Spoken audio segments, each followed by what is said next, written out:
Hello दोस्तों, स्वागत है आप सभी का आई एग्जाम भी में। सो गाइस, सबसे इंपॉर्टेंट चीज आप लोगों के लिए एक खुशखबरी भी है और यहाँ पे मैं आपको दो तीन चीजें बताने वाला हूँ। तो सबसे पहले तो आपको पता है जो ईएमआरएस यानी कि Eklavya model residential school. Okay, तो ये जो ईएमआरएस की वैकेंसीज आई थी बहुत ज्यादा आई थी। आपको पता है पीजीटी की वैकेंसीज भी है, प्रिंसिपल की भी, अकाउंटेंट, जूनियर सेक्रेटरीट असिस्टेंट जिसे हम क्लर्क बोलते हैं, और लैब अटेंडेंट, और साथ ही साथ में आपको इसमें दो वैकेंसीज और दिखेंगी जो आपको हॉस्टल वार्डन की है, और यहाँ पे आपको पर्टिकुलरली किसकी मिलेगी, और टीजीटी की मिलेंगी।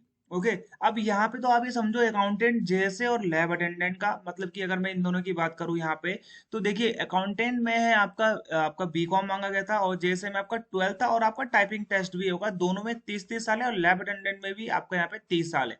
अगर मैं यहाँ पे बात करता हूँ सबसे इंपॉर्टेंट चीज की, तो यहाँ पे देखो क्या हुआ है कि जो ईएमआरएस है ना, एमआरएस ने अपनी जो यहाँ पे लास्ट डेट थी सबमिशन की एप्लीकेशन की, वो 18 अगस्त कर दी है।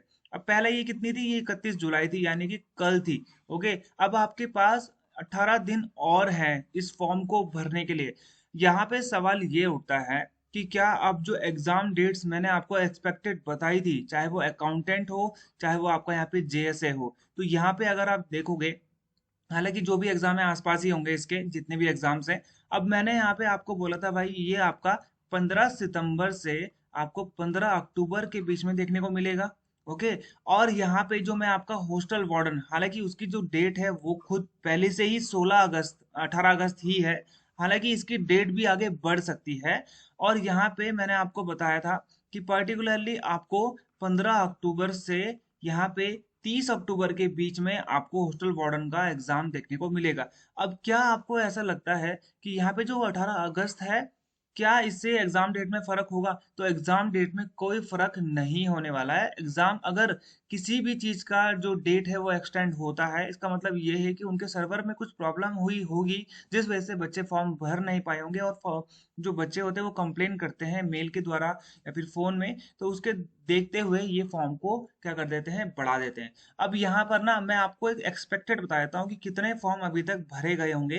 तो यहाँ पे अगर मैं अकाउंटेंट की बात करूँ, तो 7 से 8 लाख फॉर्म अभी तक भरे जा चुके हैं, क्योंकि जितने लोगों से मैंने पूछा है, जितनी जो मेरी सोर्सेज है, हालांकि मैंने इसमें आरटीआई भी लगाई हुई है। आरटीआई का रिप्लाई देखिए 10 दिन लगेंगे आने में, और आरटीआई अभी लगा के फायदा भी नहीं है। क्योंकि अगर मैं अभी आपको बता दूं कि यार 8 लाख लोगों ने फॉर्म भरा है, तो पर्टिकुलरली कैसे हो पाएगा? देखिए 7 से 8 लाख फॉर्म जो भरे गए ना, ये पूरे ही पेपर नहीं देते हैं पहली बात तो, इसमें से रिजेक्ट भी होते हैं। तो आप ये मान के चलो कि एग्जैक्ट अब आपके पास 18 दिन और हैं। अगर मान लो हर दिन 20,000 लोगों ने भी फॉर्म भरा है, तो यहाँ पे पर्टिकुलरली आपको 10 लाख तक फॉर्म देखने को मिल जाएंगे। 10 लाख भी मतलब बहुत ज्यादा है बीकॉम वालों के लिए, सिर्फ मैं बात कर रहा हूँ यहाँ पे। 10 लाख भी ज्यादा है, लेकिन 10 लाख फॉर्म भरे जा सकते हैं, जिसमें से आप देखोगे 6 से 7 लाख लोग फॉर्म एग्जाम देने जाएंगे। मुश्किल से 6 लाख लोग फॉर्म एग्जाम देने जाते हैं, क्योंकि आप ये मान के चलो 50-60 हजार तो यहाँ पे रिजेक्ट ही हो जाएंगे।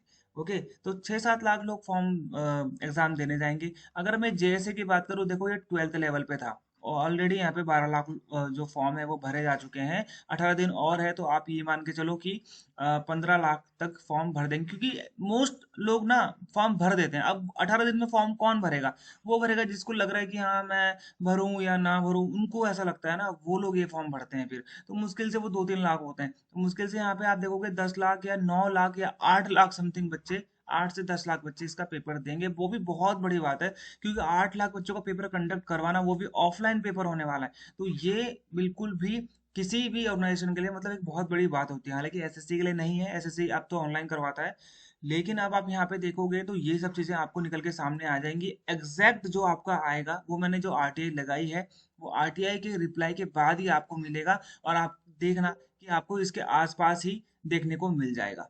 ठीक है, तो ये थी आज की वीडियो, आपके लिए इन्फॉर्मेटिव थी। आपका कोई भी प्रश्न होगा मुझे कमेंट में लिख के जरूर बताना।